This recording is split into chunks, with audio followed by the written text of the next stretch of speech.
کے اندر جو رائے پائی جاتی ہے تو اور خاص کر کے اس حکومت نے پاکستان عوامی تحریک کے کارکنان کے ساتھ جو کچھ کیا پچھلے عرصے میں، اور جتنی دہشت گردی مارا گیا، لوگوں کو شہید کیا گیا، 25,000 سے زیادہ لوگوں کو اریسٹ کیا گیا، زخمی کیا گیا، تو اتنا تھریٹ ہونے کے باوجود اگر اتنی بڑی عوام نکل آتی ہے تو یہ کسی بھی صورت میں کسی ایسے بات کا پیش خیمہ ثابت ہو سکتی ہے کہ جو اس حکومت کو لے ڈوبے گی۔ لیکن سر ابھی تک گلو بٹ سے سامنا ہوا ہے آپ کا یا نہیں؟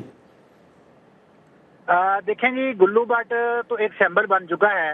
ایک گلو بٹ جس نے دن دہاڑے گاڑیاں توڑی، چوریاں کی، اس کو تو انہوں نے بڑے آرام سے نکال کے تو اپنے تحفظ میں پھر رکھ لیا۔ پہلے بھی تو وہ انہی کے تحفظ میں تھا، لیکن آج اس کی ضمانت کروا کے اور اپنے کنٹرول میں لے لیا۔ لیکن ابھی تک آپ کو تشدد ہوا ہے یا نہیں؟ سامنے آ گیا جس نے گجرانوالہ میں پاکستان پی ٹی آئی کے کارکنان کے اوپر اور کنٹینر کے اوپر کر لیا۔ تو یہ گلوکریسی تو پورے پاکستان میں ہے، یہ نون لیگ کا سمبل ہے۔ تو اس کا گلو بٹ کا سامنا ہمیں تو اس راستے کے اندر آج الحمدللہ نہیں کرنا پڑا۔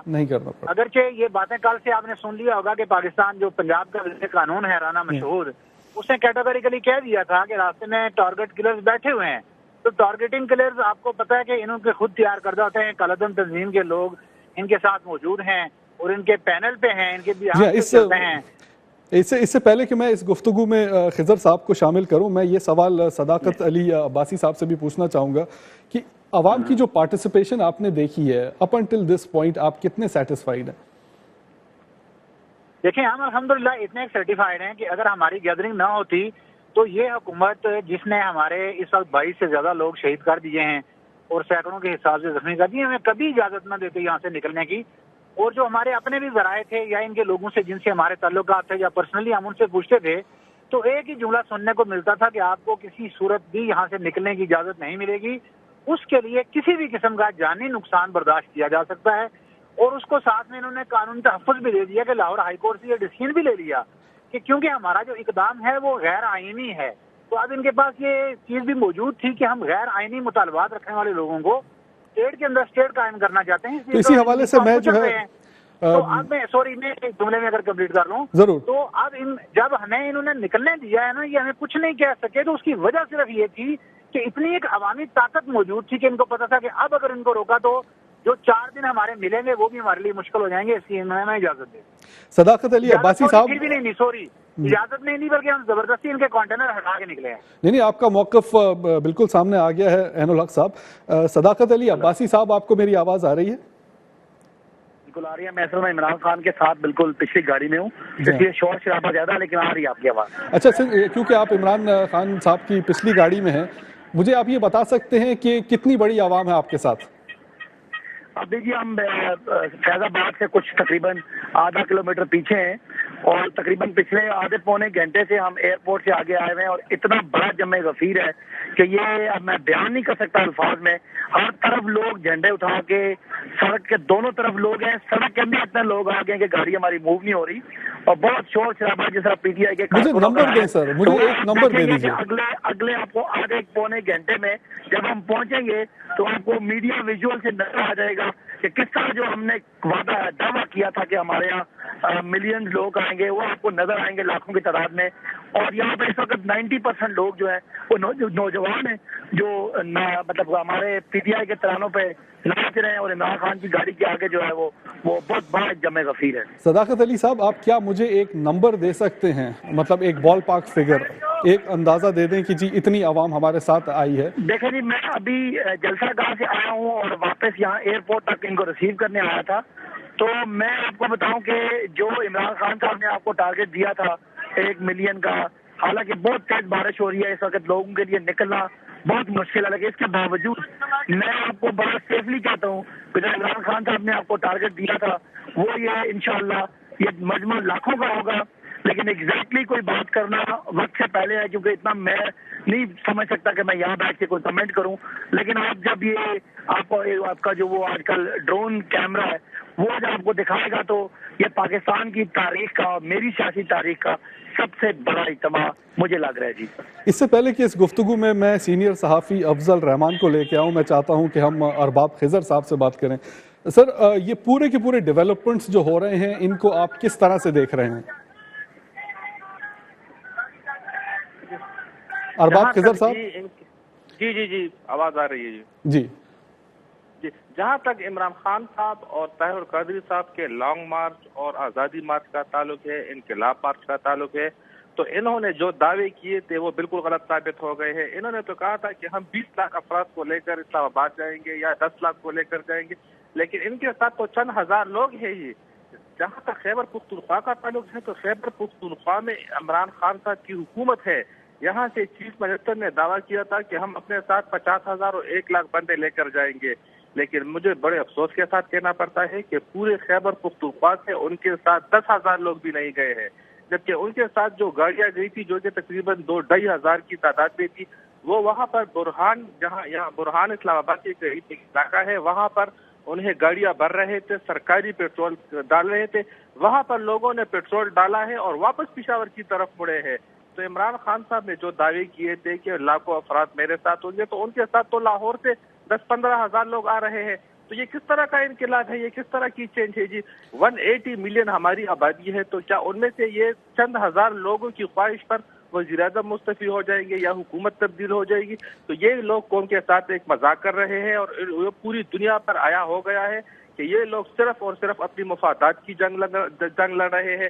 عمران خان صاحب خود وزیر اعظم بننا چاہتے ہیں، لیکن وزیر اعظم بننا کوئی اتنی آسان بات نہیں ہے اور نہ ہی کوئی اسے پلیٹ میں دے کر وزیر اعظم بنا سکتے ہیں. بالکل. لیکن ارباب خضر صاحب، ایک سوال جو میں آپ سے جاننا چاہتا ہوں وہ یہ کہ جلسے جلوس تو پاکستان میں کوئی نئی بات نہیں ہے، لیکن جس انداز میں حکومت نے ان کی تیاری کی، جس انداز میں کنٹینرز رکھے گئے، جس انداز میں خندقیں کھودی گئیں، اس سے تو یہ لگ رہا تھا کہ حکومت خود بھی کافی حد تک کنونس تھی کہ ایک بہت بڑا سیلاب آ رہا ہے. بلکہ یہ تک بات کی گئی ہے کہ فوج سے بھی ملاقات ہوئی ہے. تو اگر اتنی معمولی صورتحال تھی تو یہ اقدامات کی ضرورت کیوں پڑی تھی آپ لوگوں کو؟ جی جہاں تک اقدامات کا تعلق ہے تو یہ لوگ وفاقی حکومت آ رہے تھے اور یہ جو دعوے کر رہے تھے کہ ہمارے ساتھ لاکھوں افراد ہوں گے. اسلام آباد ایک ایسی جگہ ہے کہ جہاں پر دیگر ملکوں کے سفارت خانے ہیں، جو کہ ایک اہم علاقہ ہے. تو وہاں پر اگر اتنی تعداد میں لوگ آ رہے تھے تو ان کے لیے تو کچھ نہ کچھ اقدامات تو کرنے پڑتے، انہیں فری ہینڈ تو نہیں دیا جا سکتا تھا. بالکل جمہوریت میں آزادی ہے کہ آپ ریلیاں بھی نکالیں، آپ جلسے بھی کریں، جلوس بھی کریں، لیکن انہوں نے جو باتیں کی تھی جو کہ ہم اسلام آباد پہنچیں گے، اگر ہمیں پولیس والوں نے روک لیا تو عمران خان کا آن دی ریکارڈ بیان یہ موجود ہے کہ اگر ہمیں پولیس والوں نے روک دیا تو پولیس والوں کو میں خود اپنے ہاتھوں سے پھانسی دوں گا. اور اس قسم کی باتیں جو کر رہے تھے تو اس پر تو حکومت خاموش تماشائی نہیں بیٹھی رہتی، اس لیے اس کے لیے اقدامات کرنے ضروری تھے. اور جو حکومت نے چاہے وہ اقدامات کیے ہیں.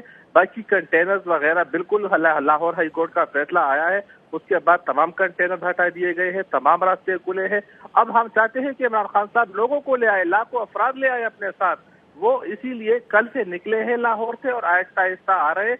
وہ چاہتے ہیں کہ ان کے ساتھ لوگ شامل ہو جائے، لیکن بڑے افسوس کی بات ہے کہ لوگ ان کا ساتھ نہیں دے رہے ہیں. اگر کچھ علاقوں میں ان کا استقبال کر رہے ہیں تو وہاں پر وہ لوگ رہ جاتے ہیں، وہ ان کے کارروائی میں شامل نہیں ہو رہے ہیں. اور میں تو یہ کہوں گا کہ ان کا یہ جو انقلاب مارچ تھا قادری صاحب کا اور عمران خان کا جو آزادی مارچ ہے وہ مکمل طور پر فیل ہو چکا ہے. ارباب خضر صاحب ہمارے ساتھ اس وقت ٹیلی فون لائن پہ موجود ہیں افضل رحمان صاحب جو کہ سینئر جرنلسٹ ہیں.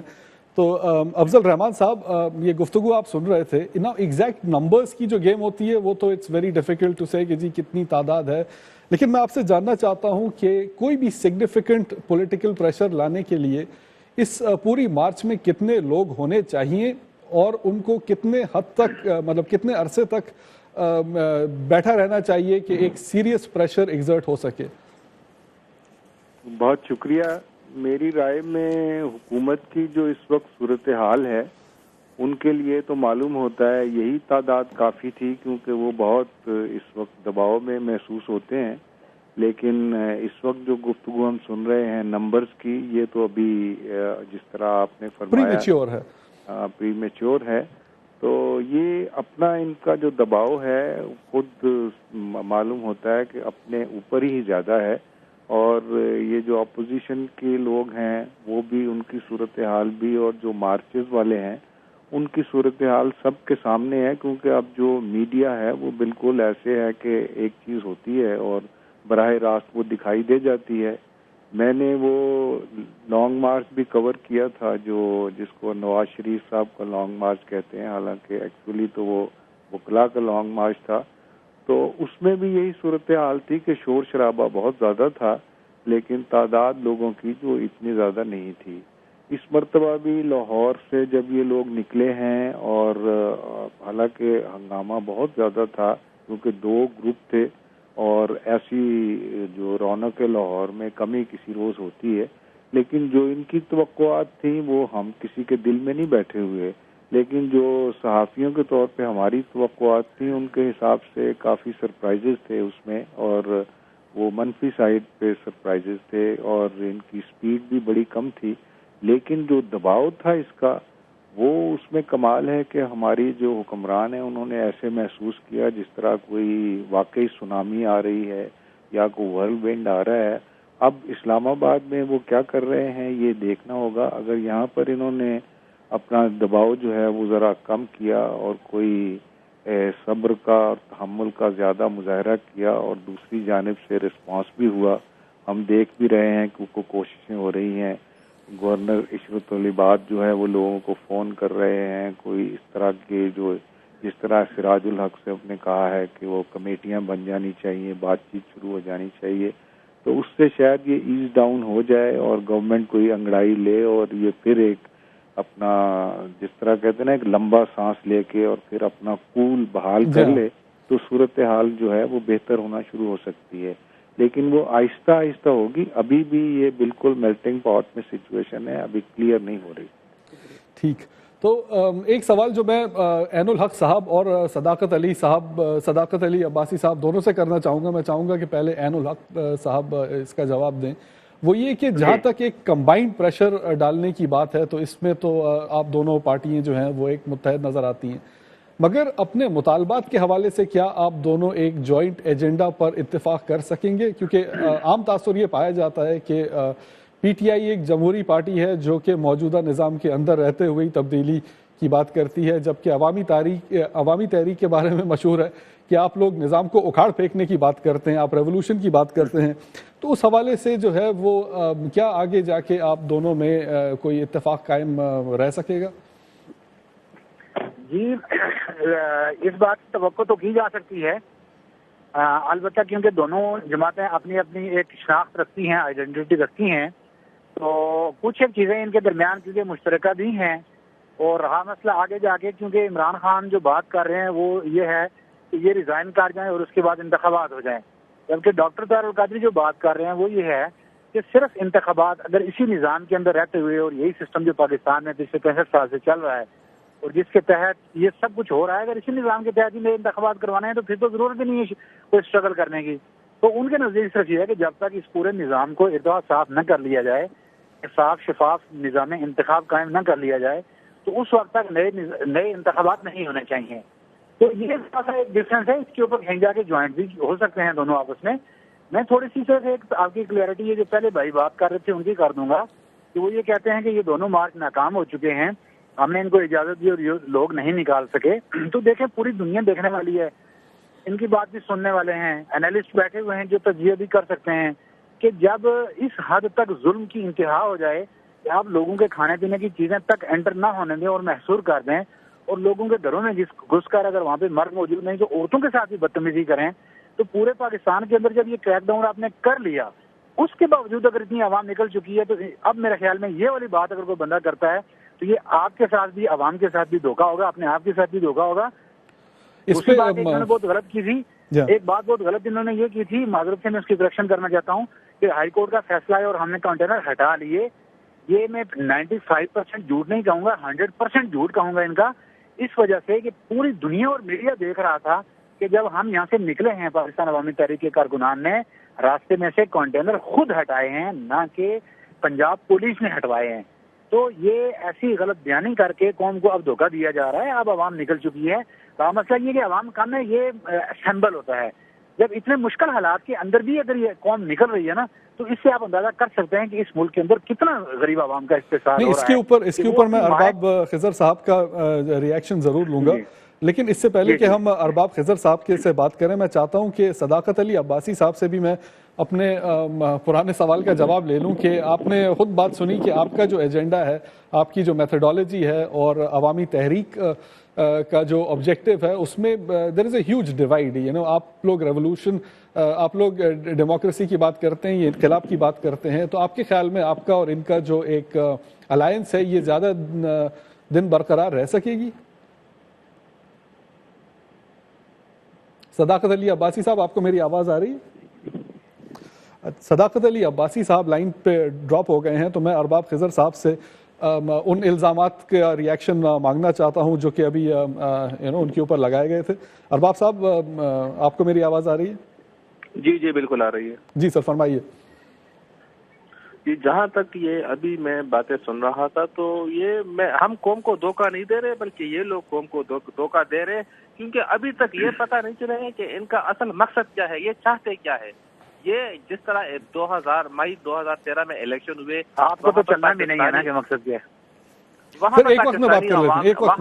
وہاں پر پاکستانی عوام نے پاکستان مسلم لیگ نون اور میاں محمد نواز شریف کو ووٹ دیے, اور اگر قادری صاحب اتنے وہ تھے, اپنے آپ پر ان کو اتنا بھروسہ تھا, تو وہ الیکشن میں حصہ لیتے. ان کا تو ایک کونسلر بھی نہیں ہے. میں تو انہیں ایک سیاسی جماعت تصور کرتا ہی نہیں ہوں, نہ ہی میں ان کی کوئی حیثیت تسلیم کرتا ہوں, کیونکہ پہلے وہ اسمبلی میں آئے, ایک کونسلر کی سیٹ جیت کر آ جائے, اس کے بعد ہم ان سے بات کریں گے. جہاں تک عمران خان صاحب کا تعلق ہے تو وہ بالکل ایک سیاسی جماعت ہے, ان کی ایک صوبے میں حکومت ہے, ہم انہیں بالکل ایک سیاسی جماعت تصور کرتے ہیں, تسلیم کرتے ہیں. لیکن ان کے یہ جو مطالبے وہ کر رہے ہیں تو وہ تو میرے خیال میں بچوں کی طرح وہ کر رہے ہیں, کیونکہ اس طرح تو یہاں خیبر پختونخوا میں ان کی حکومت ہے. کل ہم لوگ بھی اکٹھے ہو جائیں گے اپنے ساتھ دوسرے جو یہ اگر میری طرف سے اجازت دیں تو میں پوچھنا. نہیں, آپ کو ضرور اجازت دیں گے, لیکن میں ارباب صاحب سے ایک سوال پوچھنا چاہوں گا. سر یہ بتائیے کہ یہ جو الیکشن ہوا تھا, آپ کے خیال میں کیا یہ ایک فیئر الیکشن تھا؟ بالکل الیکشن تھا. خیبر پختونخوا میں آپ نے دیکھا ہماری حکومت نہیں بنی ہے, سندھ میں ہماری حکومت نہیں بنی ہے, بلوچستان میں ہماری حکومت نہیں بنی, لیکن ہم نے تسلیم کیا ہے. اس طرح تو ہم بھی کہہ سکتے تھے کہ خیبر پختونخوا میں دھاندلی ہوئی ہے, کیونکہ خیبر پختونخوا میں ان کے ایک ارکان اسمبلی کو 1 لاکھ ووٹ پڑے تھے. آج کہاں ہیں وہ لوگ؟ آج کیوں ان کے ساتھ وہ نہیں نکل رہے ہیں؟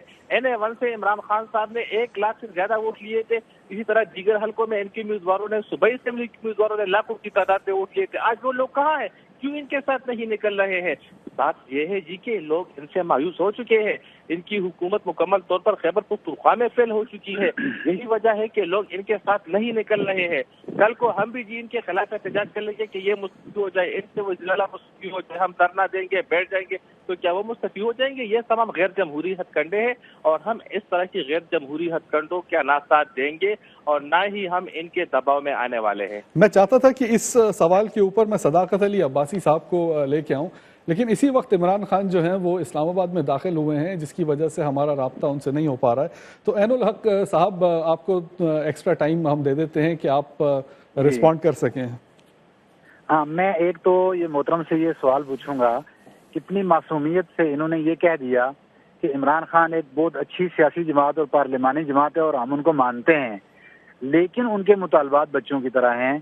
اس جمہوریت, نام نہاد جمہوریت کے اندر رہتے ہوئے اگر آپ جمہوری لوگ ہیں تو انہوں نے, عمران خان نے, PTI نے ایک سال تک اپنا جمہوری رویہ اپنایا, پارلیمنٹ کے فلور کے اوپر ان چیزوں کو اٹھایا, اور انہوں نے ثبوت پیش کیے کہ یہاں پہ دھاندلی ہوئی ہے.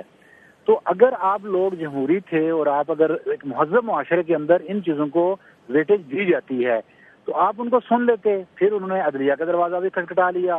وہاں پہ آپ کے وزراء ان کے اوپر ہنستے تھے کہ آپ ایک آپ ایک اعلیٰ عدلیہ سے اس بات کی ڈیمانڈ کر رہے ہیں, جبکہ یہ پاسبل نہیں ہے.